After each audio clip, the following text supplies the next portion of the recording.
Hi everyone, in today's video I'm going to show you how I made some honeycomb paper Christmas decorations.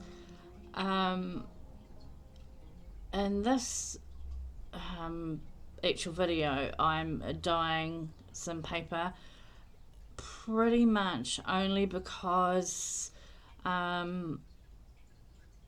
initially I had so much trouble finding a good glue for this, and the weight of the paper really mattered, and also because I wanted a specific type of blue to go with the theme that I was doing.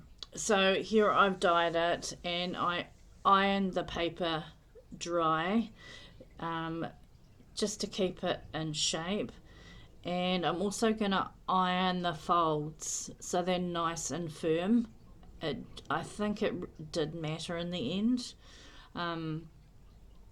Yeah, so I did actually buy a round cutter for this because I didn't think I could cut circles effectively, but I actually did all right and have ended up just cutting them nicely in the end with scissors. So I think I'm using 12 circles for this. So I'm just drawing around the circle. So I will fit 4 on this sheet. And when I cut them out, I'm going to cut them out with layers of 2 at a time. So I think I put another pre-cut sleeve under this and then cut them out.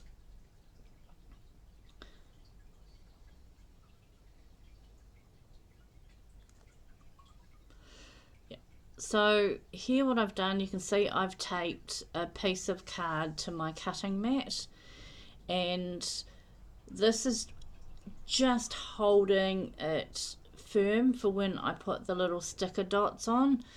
These are amazing. They are such a game changer. Like I said, I had so much trouble with the glue and having to clamp, and the glue going over the edge and sticking it all together. I don't know whether it was because we don't have a good variety of glues in New Zealand or whatever, but anyway, I had such an issue. But these little dots are amazing.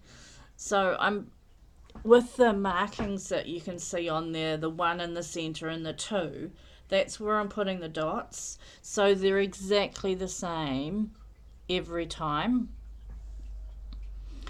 and it really does add to the finishing of it, I think.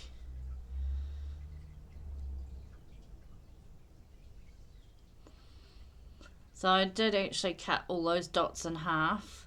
I was debating on cutting them in quarter, but I didn't. I thought that might be just too smaller amount. I might try it one day and see if it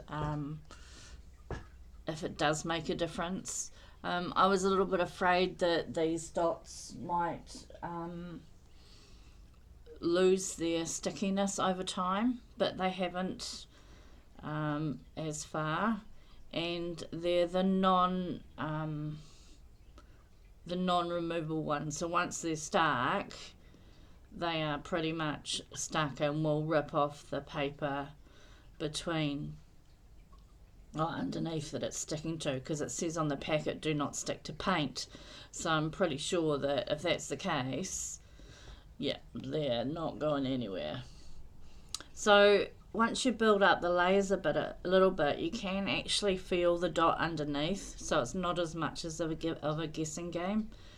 So here you can see I'm actually taking my time and lining it up.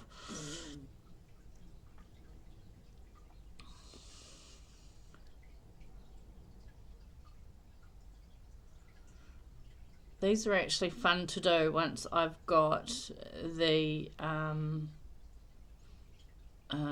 what do you call it, my method down now. And I've done lots of different shapes, and yeah, and plan on doing a few more. So I also figured out, if you look on the left hand one, the opposite to what I'm doing now, you can actually see a little bit of a sticker dot over the edge, and that will hinder it in the end. So the dots, you can actually pull it back. You can see now that I'm pulling it and separating it out. You can see that on the edge it's just hindering it a little bit. So I can actually quite easily just flick that out and pull it back onto itself, or pull it off. Yeah, so now that'll open quite easy rather than be stuck closed.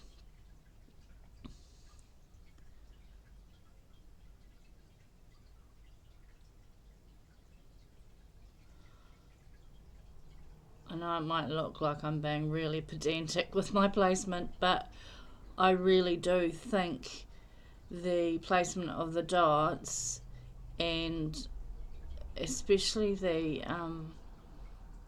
ironing of the paper to make it smooth, made quite a bit of difference in the final product. It just looks really quite clean and crisp rather than being buckled, if that makes sense.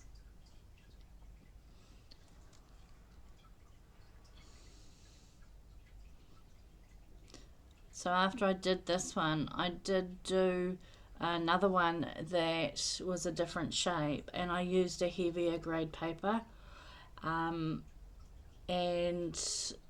it the sticker dots worked really well on that also, and that one only had a print on one side, so I sprayed that one also, so it just wasn't plain white. It's now a mottled pinkish kind of colour, which goes in okay with the theme that I'm doing. And the other ones I've done is, I'll go back to that. So here you can see that I have put a little bit of cotton at the top and 3 dots down a little bit of cotton to hang it, and 3 dots down the center that will hold it, that middle bit, all together, rather than having to glue and clamp, which was a nightmare. So now I'm just going to fold it on itself, and yeah, and it's pretty much done. So I did see people that use 36 circles, but yeah, I haven't found that I've needed that many. I'm just being a little bit careful here, because when I did this I wasn't sure how those 3 dots in the middle were going to work out. So anyway, as I was saying, I have made them with plain paper, a print on one side and plain on the inside, and then sprayed it with just a varnish and put glitter into the empty combs, if you know what I mean. And it wasn't too bad. I'd like to be a little bit more precise on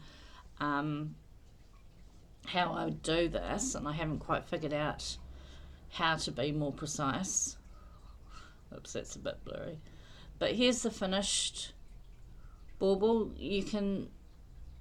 I think you can see how the placement of the dots being exactly the same really makes a difference, and how the ironing of the paper and treating the paper carefully makes it crisp and clean. And this is the other one that I was meaning, the pink one, where it was only a print on one side and I dyed the other side, which I think looks really, really spectacular. I might tidy up those edges, but who knows. Anyway, thanks for watching, and I hope you enjoyed this little honeycomb paper decoration tutorial. If you did, I would really appreciate a like and subscribe to help grow my channel. Thanks!